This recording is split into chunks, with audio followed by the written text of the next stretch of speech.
दोस्तों जियो financial service की बात करें तो रिलायंस से ये अलग होने के बाद आप देख सकते हो कि एक तेजी के लिए ट्रिगर का इंतजार कर रहा है स्टॉक। आप ये समझ ही सकते हो कि जिस सेक्टर में कंपनी काम कर रही है उसमें ये बहुत ही कम प्राइस में स्टॉक मिल रहा है, क्योंकि इसकी पेयर कंपनियों की तुलना अगर आप देखें तो उनकी प्राइस लगभग 4 डिजिट में है। ऐसे में ये स्टॉक भी आने वाले समय क्या 4 डिजिट में जा सकता है। यहाँ पे बहुत सारी पोटेंशियल संभावना है यहाँ पे, जो कह रही है कि ये वाकई में स्टॉक उस लेवल तक जा सकता है। तो इन सारी बातों को समझेंगे। सबसे जो बड़ा सवाल निकल के आ रहा है कि इसके अंदर कमजोरी क्या है और इसकी क्या पॉजिटिव पहलू, उसको समझना चाहिए। साथ में यहाँ पे इसमें जो निवेश करना है तो फंडामेंटली कंपनी कितनी मजबूत है वो हमें जानना चाहिए। आने वाले समय में कंपनी का क्या विजन है, किस तरह से बिजनेस आगे बढ़ेगा, जो आने वाले समय हमारे निवेश को कई गुना बढ़ा सकता है। क्योंकि अगर हम डिप में खरीदारी करेंगे तो आने वाले समय रिटर्न भी हमारा कई शानदार हो सकता है, क्योंकि प्राइस बढ़ने के बाद अगर हम उसमें निवेश करते हैं तो उसमें उतना फ़ायदा हमें नहीं मिलता है। डिप में खरीदारी करने वाले बहुत अच्छा पैसा कमाते हैं। आप उदाहरण के लिए स्विच लोन ले सकते हैं, जिसकी प्राइस 2 रुपये 3 रुपये के आसपास थी। काफ़ी लोगों ने निवेश किया है, हम रेगुलर उस समय भी वीडियो बनाते थे। अब आप देख सकते हो कि वो स्टॉक काफ़ी समय तक नहीं चला था, 8 रुपीज़ के आसपास, तो 1.5 साल तक का स्टॉक रहा। तो ये आप समझ ही सकते हो कि जियो फाइनेंशियल सर्विस भी कंसोलिडेट हो रहा है 20 से 220 और 225 के बीच में। जल्द ही यहाँ पे जब तेजी बनेगी तो यह स्टॉक भी कहीं तेजी से दौड़ते हुए बहुत ऊपर तक जा सकता है, ये संभावना यहाँ पे दिखाई दे रही है। तो इन सारी बातों को जानेंगे इस वीडियो के माध्यम से। लेकिन फ्रेंड, उससे पहले अगर आप पहली बार हमारे चैनल पे आए तो चैनल को सब्सक्राइब कर दीजिए, एक बेल आइकॉन दबा दीजिए, ताकि जब भी नया वीडियो बने पहला नोटिफिकेशन आपको मिले। वीडियो पसंद आए तो लाइक से जरूर कीजिए। चलो फ्रेंड्स, वीडियो स्टार्ट करते हैं। मैं हूँ आपका दोस्त SB दवे और हमारे अपने चैनल ऑनलाइन कमाई में आपका बहुत बहुत स्वागत है। सबसे पहले जियो फाइनेंशियल सर्विस के कारोबार की बात करें तो देख सकते हो स्टॉक की क्लोजिंग 225 पर ही, जहाँ पे 1.92% की गिरावट देखने को मिली। लेकिन इससे पहले 231 का आप देखें तो हाई बना था इंट्राडे क्लोजिंग के पहले। अगर आप देखें तो अच्छी तेजी के साथ शुरू हुई 231 पर, ऊपर के लेवल से प्रॉफिट बुकिंग आई है। तो काफ़ी समय से इस लेवल पे दबाव दिखाई दे रहा है बिल्कुल। वैसे पिछले 6 महीनों की बात, यानी जब से लिस्ट हुआ है बाज़ार में, तो उसमें आपको 9% की गिरावट दिखाई देगी। 248 के आसपास स्टॉक थी, तो उस हिसाब से अभी इसमें थोड़ा सा आपको गिरावट जरूर दिखाई देगी। और अगर हम बात करें 1 मंथ की तो यहाँ पे 2.72% की आपको तेजी देखने को मिलेगी। 219 के आसपास स्टॉक था। 5 डेज की बात करें तो आपको 1.81% की तेजी देखने को मिलेगी। इसके प्रदर्शन को आप देख सकते हो कि स्टॉक 24 नवंबर को 226 के आसपास था। 2.4% की शानदार तेजी बनी। यानी जैसे स्टॉक नीचे ज़्यादा एक शानदार तेजी बन जाती है और ऊपर जाने के बाद दबाव देखने को मिलता है। 28 नवंबर की बात करें तो क्लोजिंग 226 पर ही रही, यहाँ पे 0.1% की गिरावट हुई। 29 नवंबर की भी बात करें, क्लोजिंग वहीं पर ही 226 पर, जहाँ पे 0.1% की गिरावट हुई। और फिर 30 नवंबर की बात करें तो स्टॉक की क्लोजिंग 229 के आसपास, जहाँ पे 1.5% की तेजी बनी। लेकिन उसके बाद 1 दिसंबर को देखें तो स्टॉक में फिर से उतनी ही गिरावट हुई और स्टॉक फिर से 225 के आसपास है, 1.7% की गिरावट के साथ। तो एक तरह से देखें तो ये स्टॉक इस समय कंसोलिडेट हो रहा है, जल्दी एक बड़ी तेजी के लिए तैयार हो रहा है।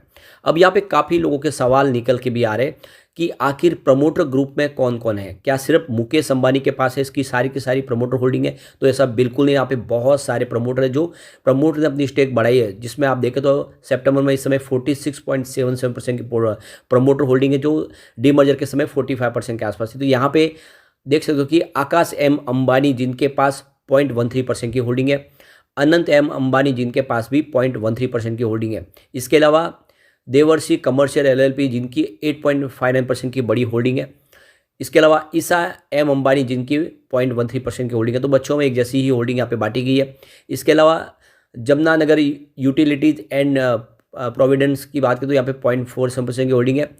KD अंबानी जिनकी 0.25% की होल्डिंग है। तो ये मुकेश अंबानी जी की मदर है, कोकिलाबेन धीरूभाई अंबानी। इसके अलावा करुणा कमर्शियल LLP जिनकी 8.59% की होल्डिंग है। उसके बाद मुकेश D अंबानी जिनकी 0.13% की होल्डिंग है। नीता M अंबानी जिनकी 0.13% की होल्डिंग है। इसके अलावा अगर आप देखें तो रिलायंस इंडस्ट्रीज होल्डिंग अगर यहाँ पे 4.79% की दिखाई देगी।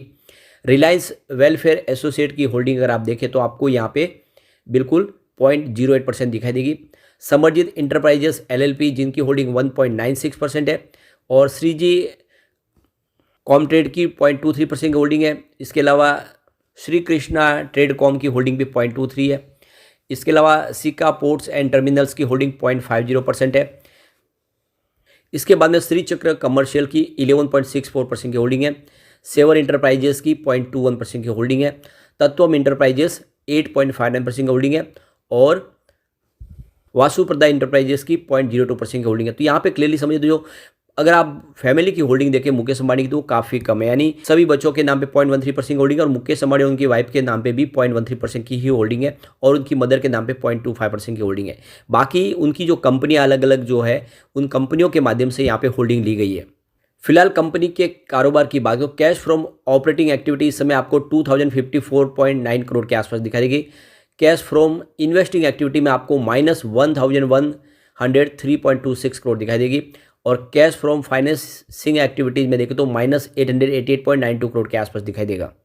अब यहाँ पे देख सकते हो कि जियो फाइनेंशियल सर्विस ने एक बड़ा डिसीजन लिया है। कंपनी इस समय जो कैटेगरी उनकी जो है एनबीएफसी की है, यानी नॉन बैंकिंग कमर्शियल कंपनी है, लेकिन वो अब सीआईसी में कन्वर्ट होना चाहते हैं, यानी कोर इन्वेस्टमेंट कंपनी बनना चाहते हैं, ताकि आने वाले समय इजीली अपने बिजनेस को कर पाए, यानी जो अपनी सब्सिडीज कंपनी के माध्यम से रिलायंस उसमें आराम से अपने बिजनेस को आगे बढ़ा पाए। उसके लिए सीआईसी के कैटेगरी में जाना जरूरी है और इससे उनको आज़ादी ज़्यादा मिल जाएगी। और रिजर्व बैंक ऑफ इंडिया से इसकी परमिशन मांगी और रिजर्व बैंक ऑफ इंडिया की तरफ से जो परमिशन मिल जाएगी तब वो सीआईसी बन जाएगा और उसके बाद में बिजनेस करने का तरीका बदल जाएगा।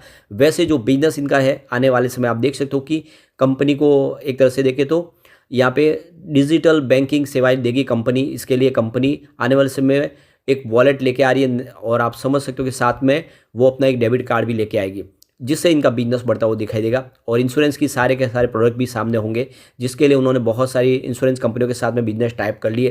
तो आने वाले समय बिजनेस धीरे धीरे एग्रेसिव तरीके से आगे बढ़ेगा और फिर इसकी डेफिनेटली शेयर की प्राइस बढ़ेगी।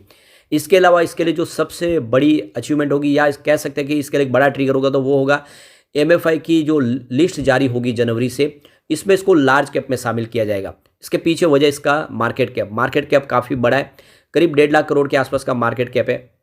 ऐसे में बिल्कुल यह एमएफआई की जो म्यूचुअल फंड की लिस्ट है उसमें ये लार्ज कैप में शामिल होगा। आईआरएफसी के लिए भी अच्छा मौका है। तो जैसे ही लार्ज कैप में शामिल होगा तो बहुत सारा नया इन्वेस्टमेंट यहाँ पे आने वाला है। उस नए इन्वेस्टमेंट के दम पे कह सकते हैं कि इसके अंदर बहुत सारी पॉजिटिव संभावना बननी शुरू हो जाएगी। और जैसे ही आप देखें तो लार्ज कैप की कैटेगरी में आने से जो बड़े बड़े म्यूचुअल फंड्स हो या फिर बड़े इन्वेस्टर जिन्होंने यहाँ पे अपनी होल्डिंग को ट्रिम कर लिया था क्योंकि इसकी कैटेगरी बदल गई थी, वो वापस आएंगे, उनका इन्वेस्टमेंट आएगा, फिर डेफिनेटली यहाँ पे प्राइस बढ़नी शुरू होगी और ये स्टॉक कमाल करेगा। अब यहाँ पे अगर हम इसके टेक्निकल इंडिकेटर्स देखें, ये फिलहाल समरी के हिसाब से न्यूट्रल बन रहा है, यानी यहाँ पे अप डाउन दोनों तरफ नहीं है, बिल्कुल न्यूट्रल दिखाई दे रहा है समरी। अगर हम बात करें इसके सेंटीमेंट्स की तो वो स्ट्रॉन्ग सेल की कॉल दे रहे हैं, यानी सेंटीमेंट्स तो इस समय बहुत ज़्यादा वीक दिखाई दे रहे, गिरावट की संभावना बता रहे। लेकिन अगर हम यहाँ पे टेक्निकल इंडिकेटर्स देखें तो वो स्ट्रॉन्ग बाय की कॉल दे रहे हैं, यानी मिला जुला रुझान दिखाई दे रहा। अब यहाँ पे अगर हम शॉर्ट टर्म के नजरिए से अगर इसके टेक्निकल इंडिकेटर्स देखें तो काफ़ी ज़्यादा बुलिश बने हुए हैं, यानी तेजी शॉर्ट टर्म में आ सकती है, ये संभावना दिखाई दे रही है बिल्कुल, और काफ़ी बुलिश दिखाई दे रहे हैं। अगर हम इसको मीडियम टर्म के हिसाब से देखें तो आपको सिग्नल बिल्कुल न्यूट्रल दिखाई देंगे, जहाँ पे अभी आने वाली रणनीति तय नहीं दिखाई दे रही है, क्योंकि कंपनी किस तरह से एग्रेसिव तरीके से अपने बिजनेस को आगे बढ़ाएगी उस हिसाब से इसमें आपको बदलाव होता हुआ दिखाई देगा। फिलहाल मीडियम टर्म में सिग्नल बिल्कुल न्यूट्रल बने हुए हैं। अगर हम बात करें इसके लॉन्ग टर्म टारगेट के हिसाब से, नजरिए के हिसाब से देखें तो सिग्नल वेरी बुलिश दिखाई दे रही है, यानी सिग्नल बहुत ही मजबूत दिखाई दे रही है। इसका मतलब यह है कि टेक्निकल इंडिकेटर कह रहा है कि अगर आप इसके लॉन्ग टर्म इन्वेस्टर हैं तो ये बहुत अच्छा मौका है, आपको खरीदारी करनी चाहिए। आने वाले समय में ये जियो फाइनेंशियल सर्विस आपको एक ज़बरदस्त रिटर्न दे सकता है, यानी ये आने वाले समय निकट भविष्य में आराम से 2000 के टारगेट को टच कर सकता है अगर आप इसको कम से कम 5 से 10 साल का नजरिया दे दे तो काफ़ी अच्छी संभावना है, दाव आपको लगा लेना चाहिए। लेकिन फ्रेंड, कोई भी इन्वेस्टमेंट करने से पहले अपने फाइनेंशियल एडवाइजर के बारे में ले ले या अपना खुद का रिसर्च करें, क्योंकि मैंने वीडियो आपके एजुकेशनल पर्पज के लिए ही बनाया। वीडियो पसंद आए तो लाइक से जरूर कीजिए और चैनल को सब्सक्राइब कर दीजिए। Thank you friend.